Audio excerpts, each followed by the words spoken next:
Okay, so once you have file open from a folder, and you can sometimes double click and it just launches all the photos that you have in the image. Here are the two things that are most important about Bridge. One is on the output. If you come up here to output, now you can just watch me because I'm recording this. Basically what it does is it gives you a number of templates. This is what clients like to see. When you do a photo shoot for them, they kind of want to see your contact sheet. This 4x5 is very good because it's big enough. Now the way to activate it is literally to drag and drop the pictures that you want to see into it. So that this way you're picking and choosing obviously the ones that you think are the best. And so that's basically how you work in Bridge to be able to have what you want in a contact sheet, okay? So all of these softwares that you are learning, you're never gonna learn all the bells and whistles because you're not gonna need them. But these are the things that you absolutely want Bridge to be there for you. And this happens to be one of them. And so you can be able to create the document here by the inches. So this is an 8.5 by 11 sheet of paper. Quality, you know, you can go higher. I always push the quality as much as possible because the reason why that is it's a preview. And you really want to see if something's out of focus. So that's important, especially in photography. Everything about photography, to me, the most important thing is focus and light. So, you know, you can change the columns and the cell spacing and so forth. Now, these have unique names. Normally, they would just be the numbers that your camera has assigned to them. What is important is you want to put your name in the header and the footer. So that would be important to be able to include that. So you want to click that, give yourself credit.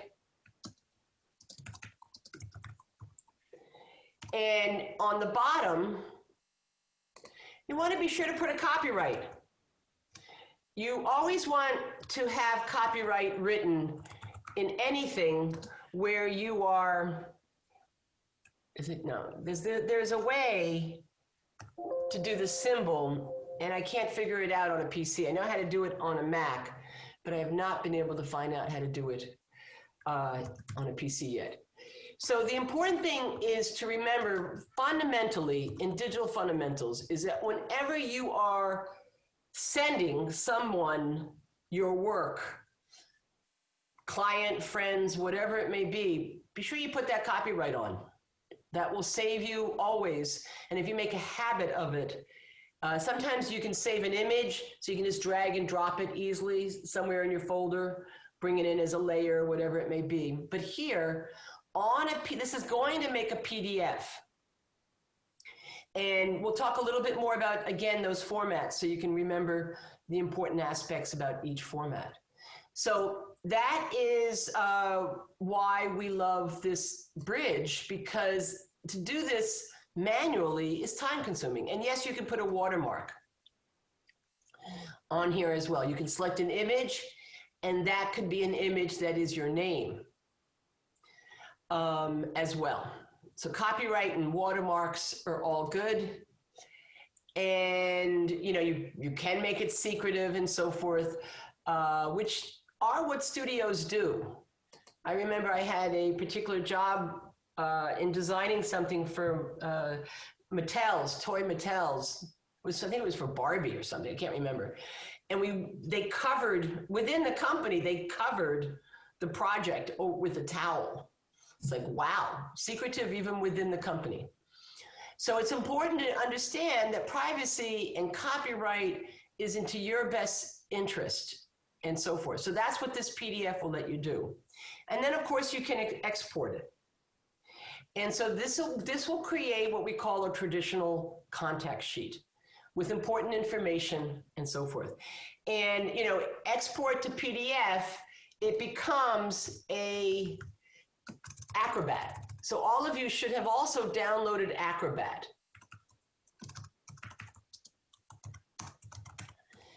And so that would be important in that context.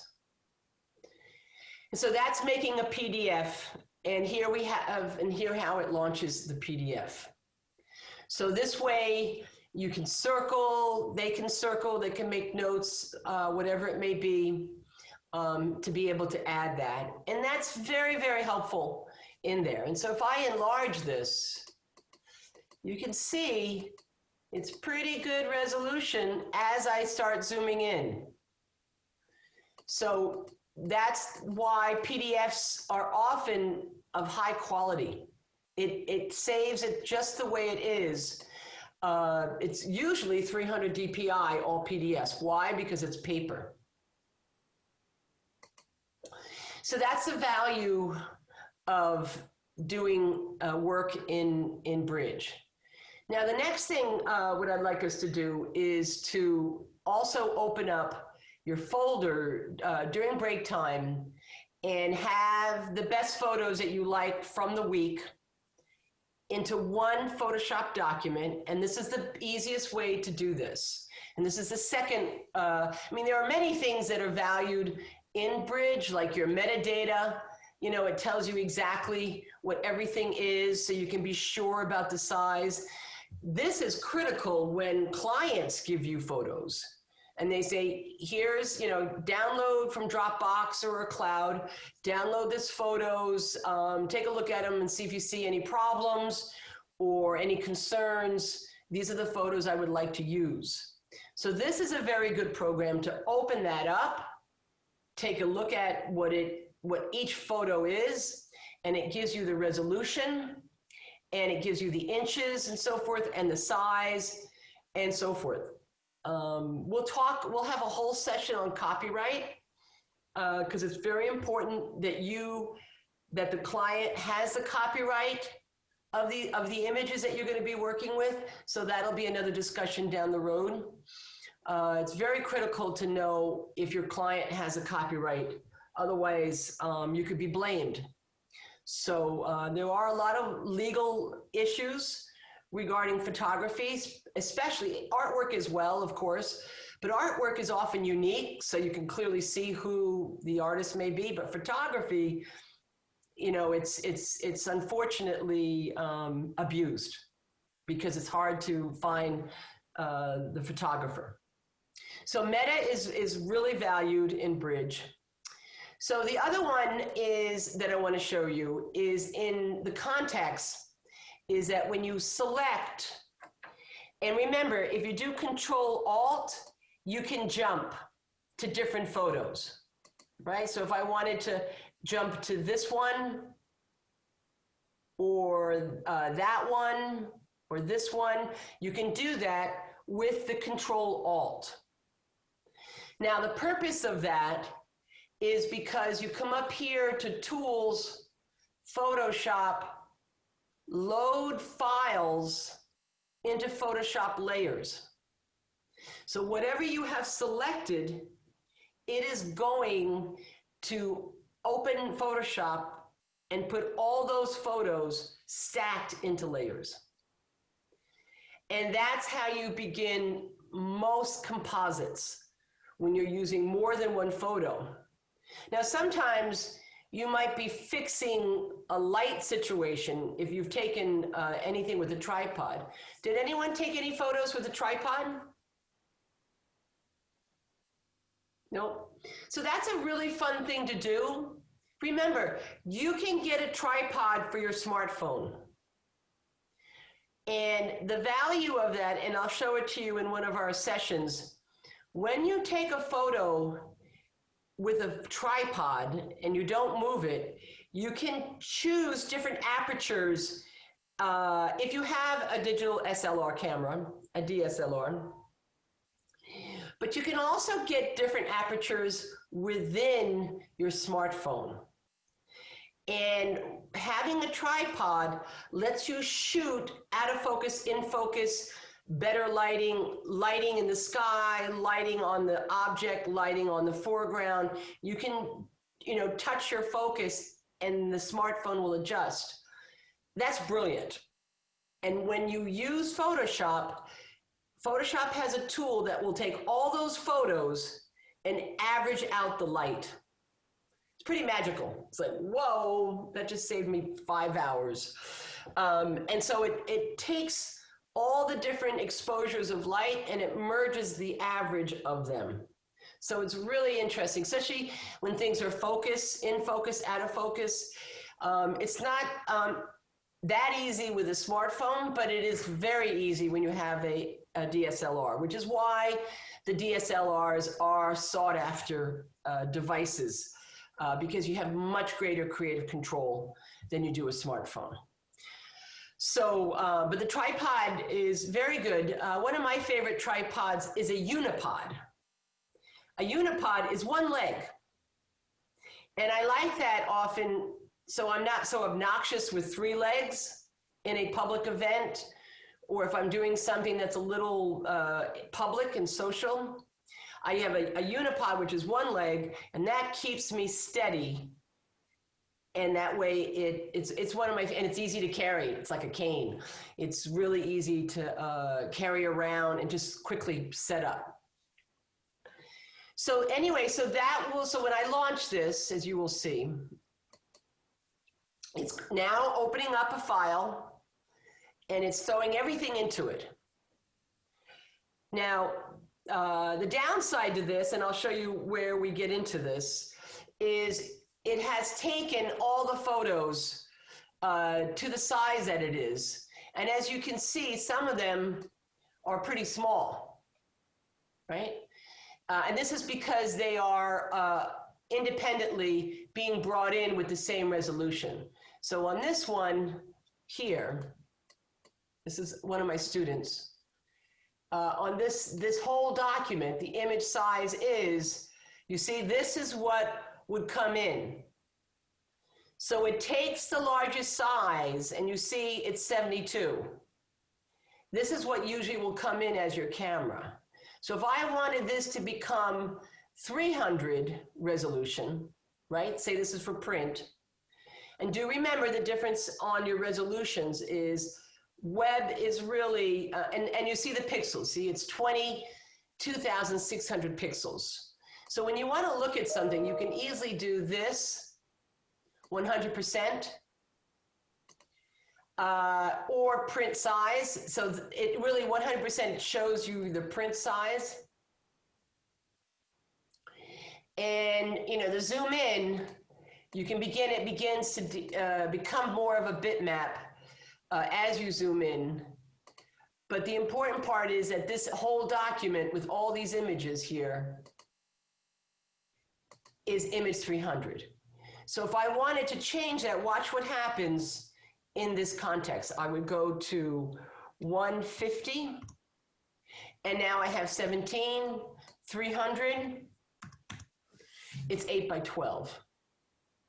And that's, that's the size that we talked about this last week, where if you take a postage stamp and you want it to be enlarged, you need to change you need to scan it again or change the resolution when you scan. So you see, that's how that's going to be changing that. And I have any questions so far? I want to show you what happens if you manually did this. So if you manually did opening up your files, let me just get to where we are. And so if I open this one, and let me see if I can open up another one, these two. So these are some sizes here, and we'll go look at the image size. So you see how small they are on here. So when you bring in images, it's important to drag and drop them. Let me open up another one, and the same thing with this. So I'm going to open up here. So when we talk about compositing, like this one looks like this is the one that was the big one. Let me open these two. Okay, so on here, this was the final piece that the student did. Image size. And you see, he worked really big, which was great. So he had gotten a phenomenal resolution on this. And this is an example of a student who did not, who did not know any digital tools. He was primarily a painter and drawer. And he was taking the photography class. It was a class similar to this, very similar to this, called digital imaging. And he didn't know Photoshop, and he was not a happy camper. So this is an example of someone who's not happy with Photoshop, and it's not because it's Photoshop. It's because he just didn't know how to utilize Photoshop. And then I worked with him once he explained to me his creative objective. So it's very important to be able to understand how to articulate what creative control you want. And does anybody want to kind of guess where the improvements were? Let me zoom out on this.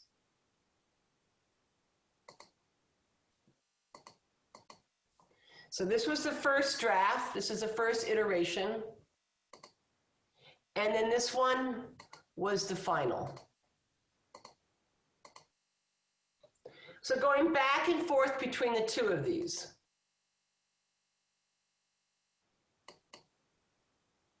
Where do you think the improvement was?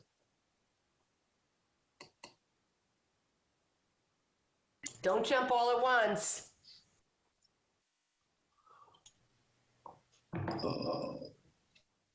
It looks simpler. It's more crisp. You can all talk at the same time. It's more crisp, but yeah, but there's a big difference between this. The body. What about the body? It has more like detail. You could actually see that the way the model is like standing there. Yes, it's also a different pose. See the pose? See the elbow and the knee? It's not so close together. Right. So that was the first discussion I had with the student. It's like if you look at a flame, the flame is not like this, tight. The flame is very loose, like this. So composition is everything. That's the number one important thing to get right in the beginning, is the composition. Everything else after the composition is bells and whistles, right? The effects, what you're doing, the color, and so forth. But the composition is really critical. So that was the first thing. He went back. Now, this is his photography shoot of one of his friends who's a dancer. So he went back to his contact sheet, his multiple pictures that he had taken, and found a better position that felt more like a flame. The next thing, what would you say is an improvement? Like you did mention, you saw more details of the actual costume or whatever fashion of some sort. But there's something else really critical. I would say the texture of the flame. Exactly, it's less, Flame itself. right? It's too busy, too busy. This is what we call when something is overworked. It's not working. It's like you got to simplify things. So that's a second aspect about working, is work very simple at first. More does not mean it's improved. Sometimes you do have a lot of detail and that's your creative objective, but on something like this, which is nature, nature is actually beautifully simple. So less is more when it comes to things that are organic and natural. So yes, lightened up very much the details. So less is more. Then the other thing that was critiqued in this, and this is where we're going to be getting into, you know, a lot more photo tools. But the point to be made is that what's important to know is Photoshop is very similar to painting. It's got to do with your skills and experience to get your desired objective. It's got nothing to do with whether it's digital or whether it's oil paint. It's your skill as the designer, the artist, and so forth. And so when clients say specific things, you know, you really know, you need to know how to be able to make them become something that they can see.